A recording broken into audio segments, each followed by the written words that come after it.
I'm sure you guys know this feeling, but you see a model and you like it. It's a good design, it's a good watch, but it's not quite good enough for you to seriously consider parting with your hard-earned money and adding that watch to your rotation, to your collection, until that brand changes something. Perhaps they change the size, or they offer a new color, or they update the movement, or they do something to make the watch more compelling and more interesting to you. And I know that's a subjective thing, but that's how I feel with the Legend Diver from Longines.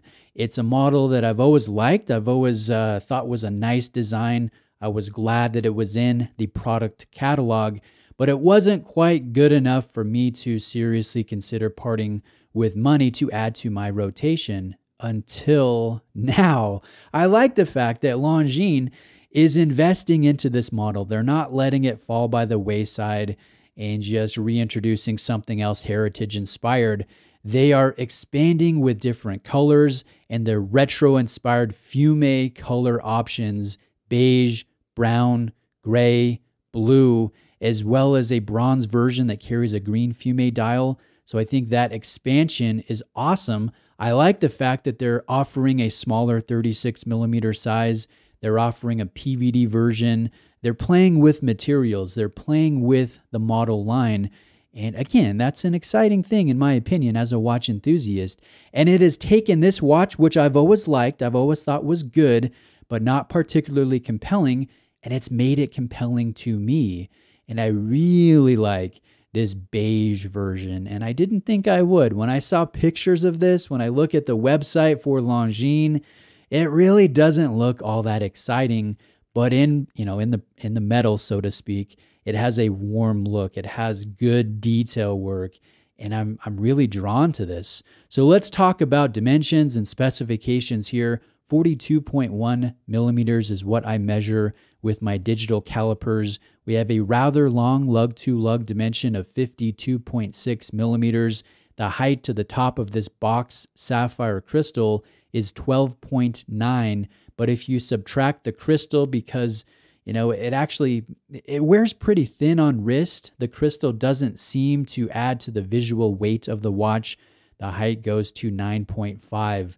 So very thin, very nice stance on wrist, 22 millimeter lug width, and then this watch will weigh in at about 90 grams. So it is rather light for a fairly dominant retro-inspired design with dual crowns at the 3 o'clock position. The watch will have 300 meters of water resistance. Again, a box sapphire crystal with multiple layers of anti-reflective treatment on the underside of this crystal only.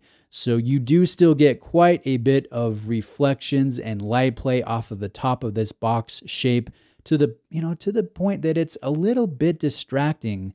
And I'll put this next to the recently released Ultrachron, which has a top layer of anti-reflective treatment. And you guys can see that really makes a difference. So that's something I would like to see Longines change. Here is the anti-reflective treatment on the crystal execution. Now this dual crown system, it's a screw down system, so both crowns screw into position to ensure the water resistance. The top crown moves the internal diving ring, your elapsed timer, on the inside of that sapphire crystal. The diving ring has nice contrast and carries a slightly reflective finish, and it will be partially lumed.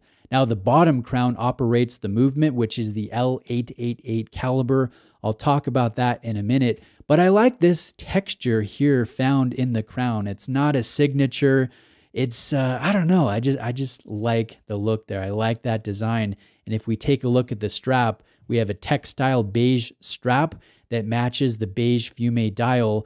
And we have a polished hourglass, a winged hourglass logo here, a signed buckle, but that same texture found in the buckle that you find in the crown. I like that duality there. I think that's pretty nice. Now going to the movement, this again is called the L888 caliber. It beats at 25,200 beats every hour. It will have 72 hours of power reserve, which is a little bit higher than the 64 of the previous generation 888 caliber. We have 21 joules and no indication from Longines or the Swatch Group of what type of hairspring is found in the movement. I know there is several different models and versions of the 888. So this could have, anti-magnetic properties of a silicon balance spring, or it could be a basic alloy. We also have no indication of how many positions this is regulated in. It is not a certified chronometer. So a little bit of mystery here with the movement. Longines just calls it the 888, which makes me think it's the base version of the movement, but I could be wrong there. If I end up buying this, I will take it to my watchmaker. I'll have him open it up and I'll film what exactly is found within the case, what grade of the caliber, what materials they're using, what level of finish, again, is found on the movement. But as of now, this is all the information that I can give you. Let's go in on the dial now and take a look at the detail work. I mentioned that this has very nice, warm details. I love this beige fume dial. There is a slight reflective finish to the dial. We have good printing. There is minimal use of text, just Longines, the automatic designation in the retro font, and then there is a small Swiss made found on either side of the 6 o'clock marker. I like the open 6. I like the open 9. I like the blacked out date wheel at the 3 o'clock position. And I also like the fact that this hour hand, this pointer hour hand, is very thin and sits low on the, on the dial. It almost grazes that beige fume dial with the reflective finish. So this has nice detail work, very nice action when it comes to the twin crowns on the 3 o'clock side of the case. Now, let's talk about the model as a whole here. It comes in a very large wood presentation box, and I like the fact that there's a polished plaque here that has the model name. So quite a nice box. And overall, again, it's a model that I've liked, I've enjoyed, but not to the degree that I would seriously consider buying.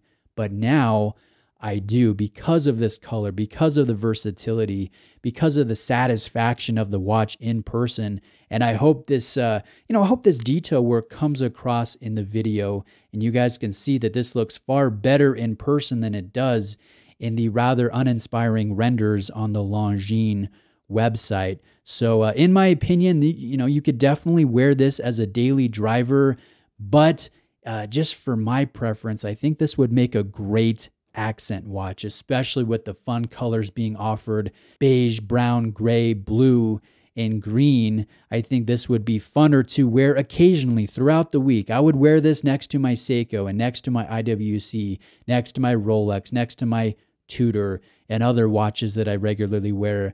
And I think that would be a really fun rotation. So I'll keep you guys posted. If I end up buying this and adding it to the rotation, I will do a follow-up video where I show the movement. Again, if I end up pulling the trigger. I just got an IWC, so this may need to wait a little bit. I have a Breitling on order. I'm having a fun time in this hobby. So again, thank you for watching today. Reach out with any questions you may have. And if you're shopping for Longines, I'm going to recommend Exquisite Timepieces. They're an excellent authorized dealer in Naples, Florida. They have a wide selection of Longines, great customer service, and their contact information and their social media will be linked in the description of the video. Again, have a great day, guys, and I'll see you next time.